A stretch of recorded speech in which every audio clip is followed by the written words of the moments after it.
Hello everyone, I'm Ansh and I'm back with another challenging math problem from the JMO, which is short for Junior Mathematical Olympiad from 2008, and this is question B6, which is the last question, hence one of the harder questions.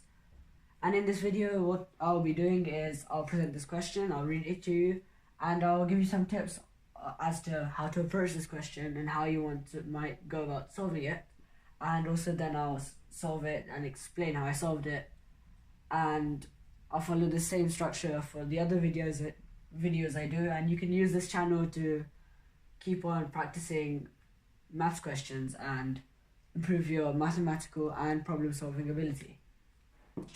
So let's start. In a sequence of positive integers, each term is larger than the previous term. Also, after the first two terms, each term is the sum of the previous two terms. The eighth term of the sequence is 390. What is the ninth? So what's the ninth term? So one tip is in questions like these, when we have no information of what the first two terms are, we can assign them variables. And let's assume that, so let's let first term be A and the second term be B. And since after the first two terms, we've assigned the first two terms as A and B, each term is the sum of the previous two terms, meaning that the next term is the sum of these two terms, which is A plus B. And this is term 1, term 2, term 3. And the fourth term is the sum of term number 2 and 3, which is A plus 2B. And the fifth term is the sum of term 3 and 4, 2A plus 3B. The sixth term is the sum of term 4 and 5, which is 3A plus 5B, and so on. So what you get is the seventh and eighth terms to be 5A plus 8B and 8A plus 13B, and the ninth term would be 13A plus 21B. And one piece of information that the question gives us is that the eighth term of the sequence is 390. And the reason we went up to the ninth here is because we need to find the ninth. But the information we have is that the eighth is 390, which means that 8A plus 13B is equal to 390, which is 8A equals 390 minus 13B, which means that A equals 390 minus 13B over 8, which means 13 minus B over 8. A equals. So this is what A equals, and one thing we know from this is that 30 minus B has to be a multiple of 8.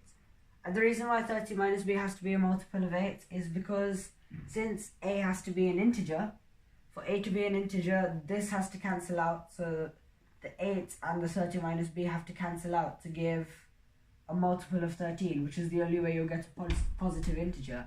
Because if these didn't cancel out exactly, if this was not a multiple of 8, say for example 30 minus B was 6 and this was 8, then you would cancel this out to 3 and 4, and what you'd be left with is a fraction, so not an integer, and A would not equal an integer. So for A to equal an integer, 30 minus B has to be a multiple of 8, and the multiples of 8 that it can be are 8, 16, and 24. The reason it can't be less than 8 is because if it were to be less than 8, for example 0, then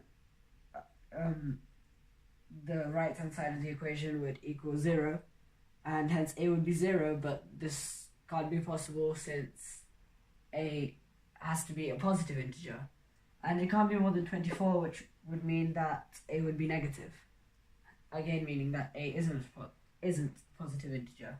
So this is 30 minus B, this is 30 minus B, then B can either equal in these scenarios, B would equal 22, 14, or 6.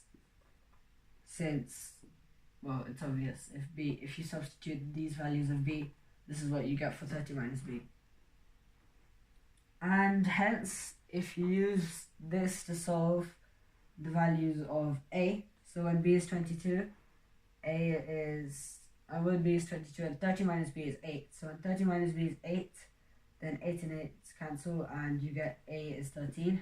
When 30 minus B is 16, then you get 2 here. So let's say if A equals 13 times 16, so A equals 13 times 16 over 8, then there's 1 here, these cancel to give 2, and A is 26. And similarly, if this was 24, 30 minus B is 24, then you get 3 here, and A would equal 39. And these are the columns as such. We've got the 3 possible pairs, which are A being 13 and B being 22, A being 26, B being 24, and A being 39 and B being 6. But surely, well, only one of these can be right. And one thing we haven't looked at so far is that each term is larger than the previous term. And since A we assume to be the first term and B is the second, that means B is larger than A. And the only pair of A and B in which B is larger than A is when A is 13 and B is 22.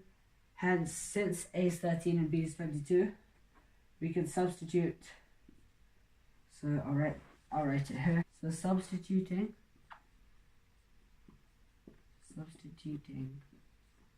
A equals 13, B equals 22. We get 13A, which is the 9th term, plus 21B, which is the 9th term, is 169 plus 462, which gives us 169 plus 462, which is 631. So 631 is our answer. And if you like this video, come back for more videos of similar type, and also please like and subscribe.